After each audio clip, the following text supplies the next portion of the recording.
Lou McDonald. Hello. How's it going? Hi, how are you? Not too bad, thank you. Surviving. Good. I think we can talk about the broader picture later, but I'd like to start with your own experience, if I may, of catching coronavirus. You had it yourself. I mean, how did it feel? What does it feel like? Were you scared? What was sort of your emotional state like? Well, I suppose the first thing is, although you are advised that the virus is everywhere and that it's so easy to pick up, it's so transmissible.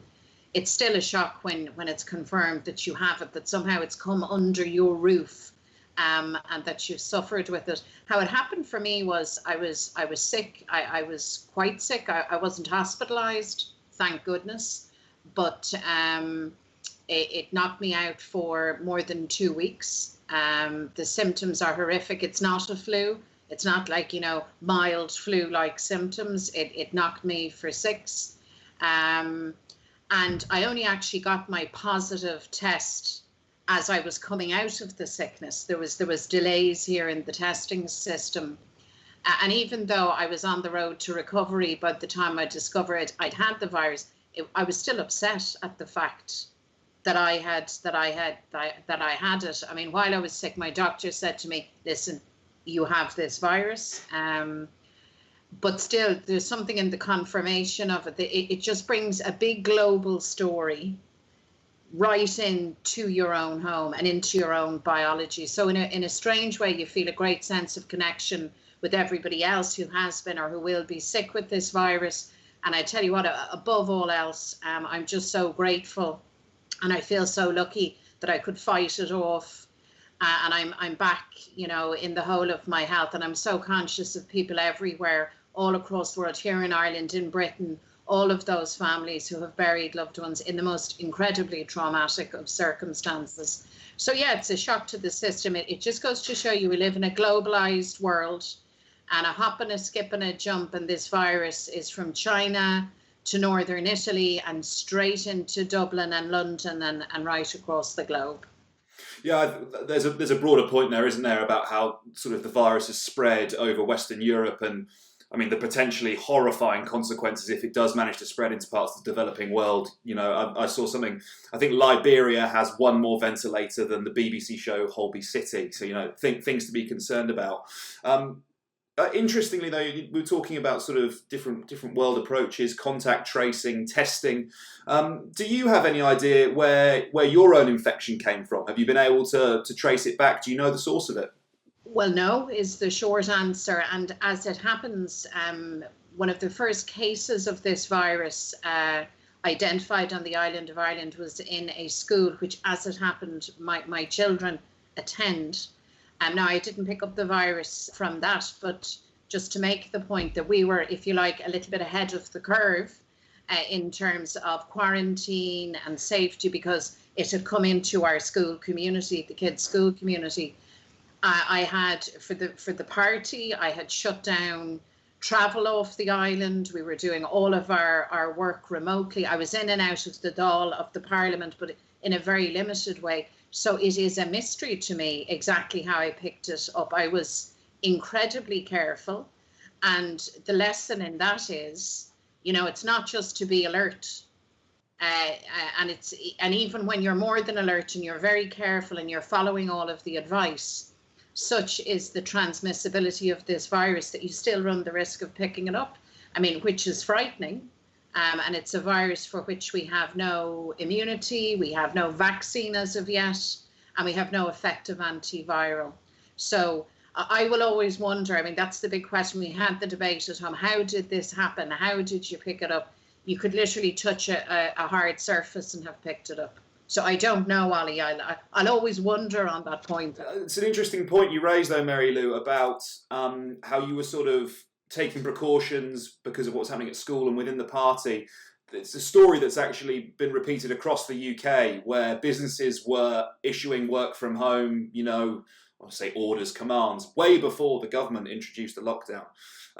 But we'll get to that. I'd like to sort of just go moving on from your sickness. While you were unwell, Leo Varadkar, the Taoiseach, has sort of slid back towards government, hasn't he? Your party had a historic election win in February.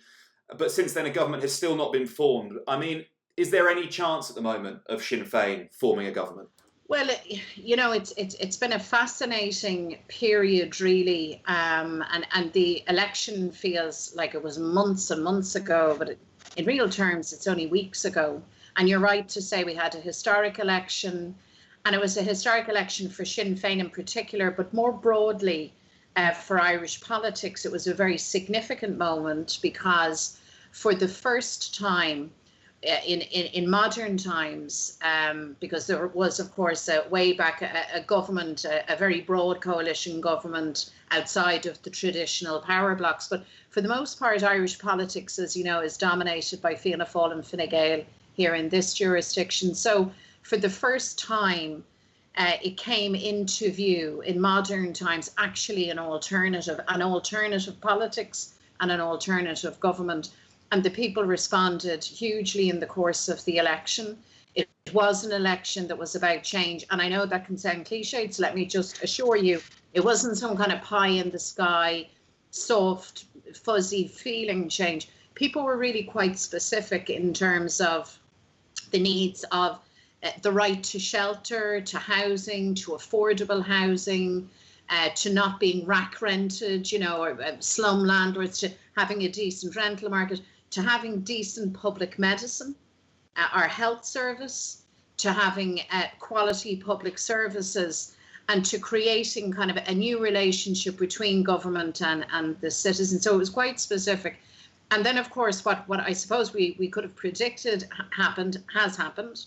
And that is that the old two of Fianna Fáil and Fine Gael have now clubbed together to keep us out, but more profoundly to stop that change, because these are the two parties who for now almost a century have dominated and who have run the show here. So I guess I never expected that they would come out waving the white flag. It really has been very, very cynical the way in which they have operated, and they've done this maneuver of exclusion in the context of a global pandemic, a national public health emergency, and yet they still, I suppose, brag at the fact that they won't talk to Sinn Féin, that they'll keep Sinn Féin out. And whatever about us personally, I don't take that personally. I'm doing this too long to take something like that personally.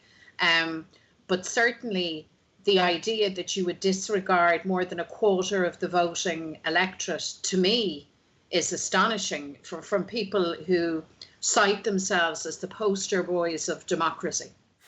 Old enemies, now new friends. I mean, are you? I mean, that sounds to me like you've basically given up. There's no prospect of it. I know there's been some suggestion of, a left-wing minority government. People before profit, Richard Boyd Barrett. I mean, is there no chance of that happening? Is the deal done? Well, no, it's not actually. And as we speak, the old two, Fianna Fáil and Fine Gael, have convinced the Green Party to come and talk to them. And the Green Party will have obviously a decision to make. I can tell you that Fianna Fáil and Fine Gael together back in government is not what the people wanted.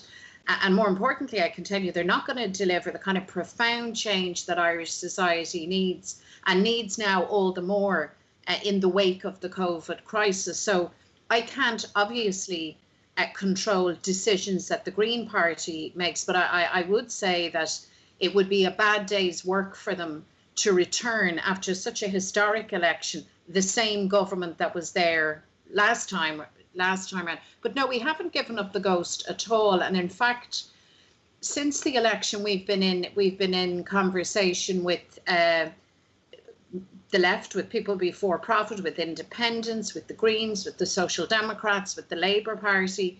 And we've actually done a fairly good piece of work, I think, in finding common ground and agreeing the priorities of a new administration. I don't think that a minority government now is really a runner. I think that there is rightfully an expectation amongst working people as they have lost their jobs. Some people have lost their shirts. They have literally wonder now, will they get back to work? What will be the conditions for them in work? What are their prospects for themselves, for their kids? I think we need to be in a position where you can provide a stable government. But let me tell you, the numbers at this stage don't add up for anyone. They don't add up for Fianna Fáil and Fine Gael together. That's why this has been so prolonged. What is still true is that with Sinn Féin at the core, there is still a huge mandate for a new government in the Parliament. There's moments where ideas and movements come into their time. And I think that we have been through huge change in Irish social and political life, even over the last 5 years. And I just think that there is now a movement of its time. It's generational in one sense, but it captures beyond just like the youth vote. It's a wider thing, and it's a moving on moment for Ireland. And I think, I don't think that sentiment has gone at all amongst the population. And so if Fianna Fáil and Fine Gael and the establishment connive to slow us down or to frustrate our efforts, well, that's what they'll do. But they're not going to stop this. Like, there's no stopping what has happened and what I believe is going to unfold in the coming years. That's a really interesting point when you said it within that context. The referendum on the 8th, this amazing victory, amazing result for you. If as you say, that sort of Sinn Féin at the core then doesn't come about, you're then talking about a potentially very serious democratic deficit within the context of significant political change. I mean, that potentially can be a real catalyst, can't it? There can be some serious, potentially system-wide change if that happens. In the limited conversations that I've had with people, in person, if you like, but certainly in terms of the feedback that I'm still getting from people across all walks of Irish life, urban and rural, women and men, gay and straight, all right across society. People are saying they're frustrated, and some of them are very angry at the very obvious exclusionary politics. But most are saying, right, we're not giving up. We're not giving up on this. And I think that's the important point. But let me emphasize that I'm not making that point to say, Mary Lou now throws in the towel or concedes defeat. Far from it. I think there is still a way to go in this story. They may put together a government, or it could all sunder actually quite quickly. And we don't hold all of the cards in deciding exactly where that will go. But certainly we are ready. We are ready to be in government. And the gas thing is, our critics say, some of them on the right, they say, Sinn Féin is not fit for government. This is their line. Actually, their problem with us is that we're really fit for government. They know that we have the team now. They know that we have the policy platform, and that we are ready. We want in because we want to change things fundamentally for the better for everybody. And we believe that we bring the energy and we bring the politics, as Irish Republicans to do that. So it's not that we're not fit. We have some incredible talent in our ranks that people acknowledge across the board are really outstanding, political activists and leaders. So it's still very much game on, and I still think that, notwithstanding the limitations now because of this global pandemic, and the limitations that places on kind of your activism and your politics, I'm still absolutely of the view that not for the first time people are ahead of the system. It's not purely an Irish phenomenon either. I actually think you find it elsewhere. And it's a sentiment for renewal and for change and for advancement.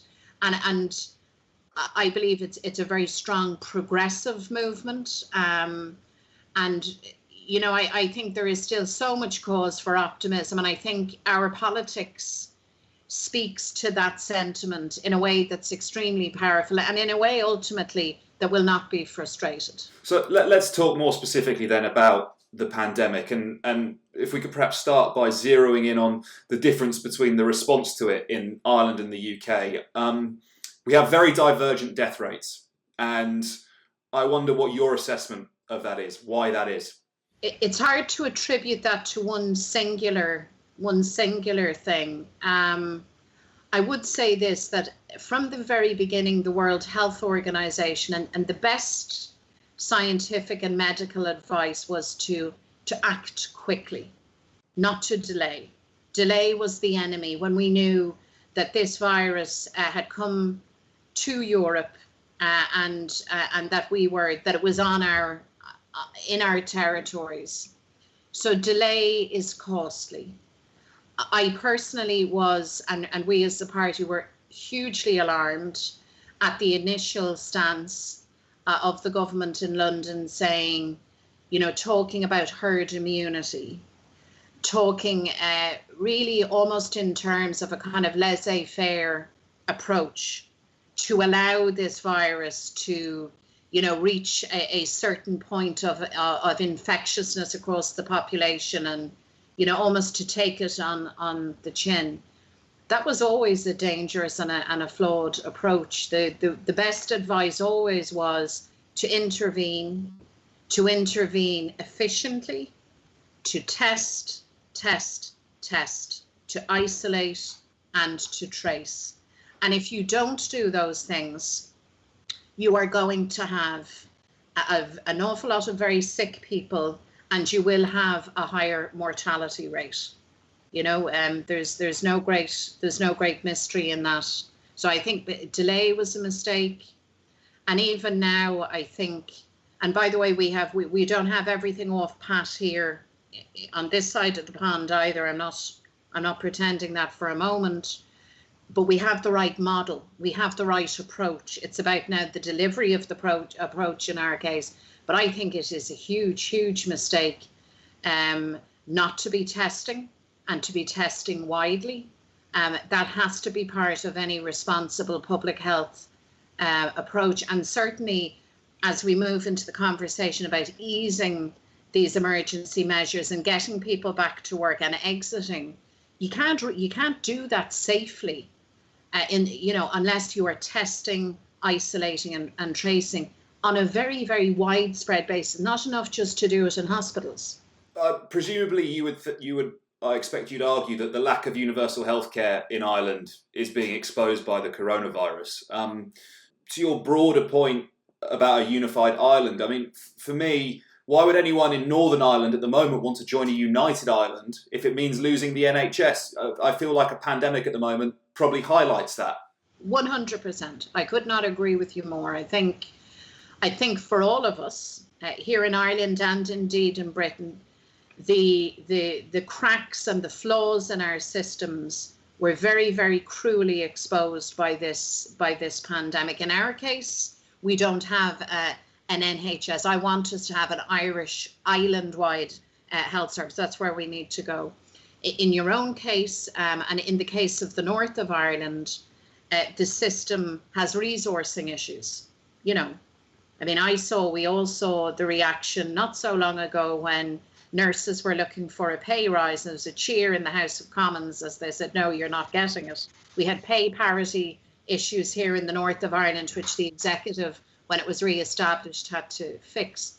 So yes, you're absolutely right. Why on earth would any person, any human being, any citizen tolerate a situation where you don't have access to care, to medical care when you need it? And it's a big challenge. And when we discuss the issue of Irish unity, very often the go-to questions are, well, what about the flag? What about the anthem? What about the system of governance? Which of course are all big issues and tied up with identity and all of that. But actually, when you talk to people on the ground, you actually get conversations with people. The number one issue that's been raised with me is the health service. But I would take the view that we're kind of all in this together in many ways. I don't want to live in a system where we don't have universal healthcare, where you have public and private provision in a very confused, mixed up system.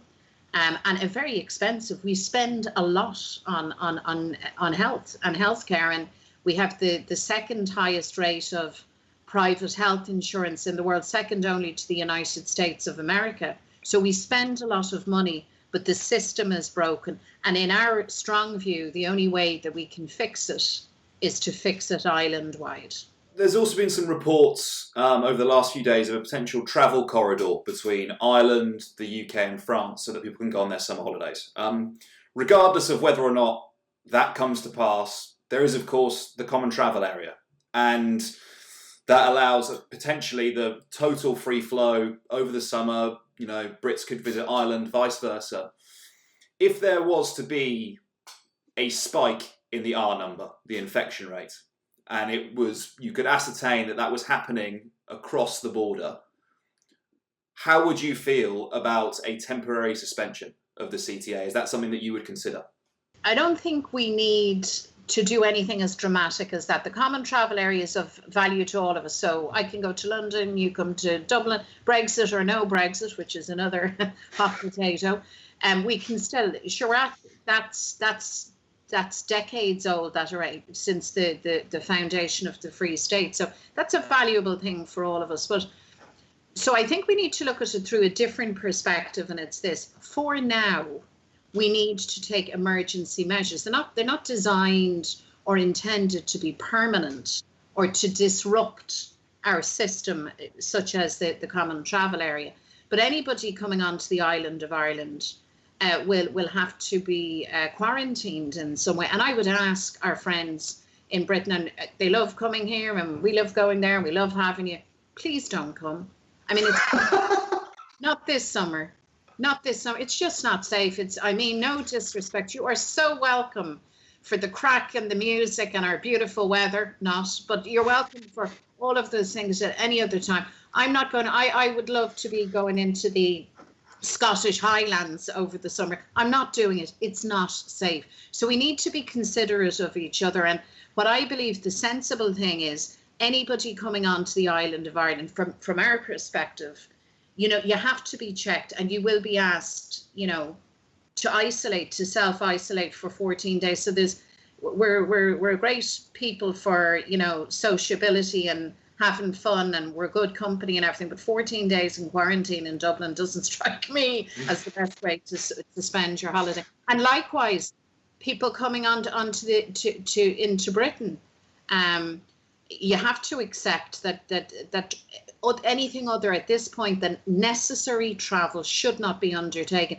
And I don't see that changing at all across the summer period.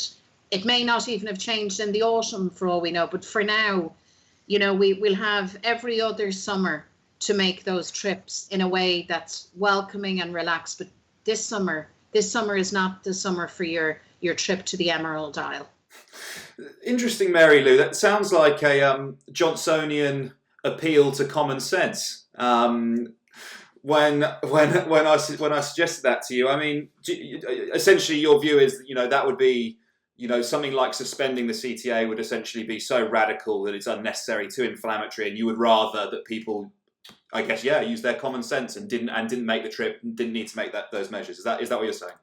Well, ideally, yes, but I wouldn't even regard, and maybe I'm being a bit Jesuitical here or dancing on the head of a pin, but I would not regard enforcing checks and quarantine in the teeth of a global pandemic with the killer virus as, tearing up the rule book of the common travel area. Like, I'm a free citizen of the Irish Republic.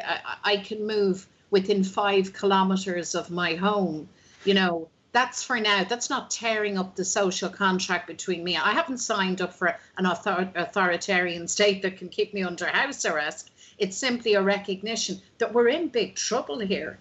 We are in deep trouble here. And unless we help each other, and unless we are reasonable and reasonably say that these emergency measures are necessary, we're going to walk ourselves and our economy and our future prospects into much, much deeper water. And I actually happen to think that people, for the most part, are reasonable and actually care about each other and will do reasonable things if they're asked to. But I think the public health messaging has to be very explicit. And in my view, we need to just break the news to people at this stage.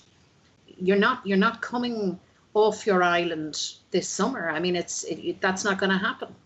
Yeah, it's an interesting point, isn't it? Yeah, I feel like this talk about summer holidays is potentially a bit of a PR morale thing that people can't face up to the truth of it.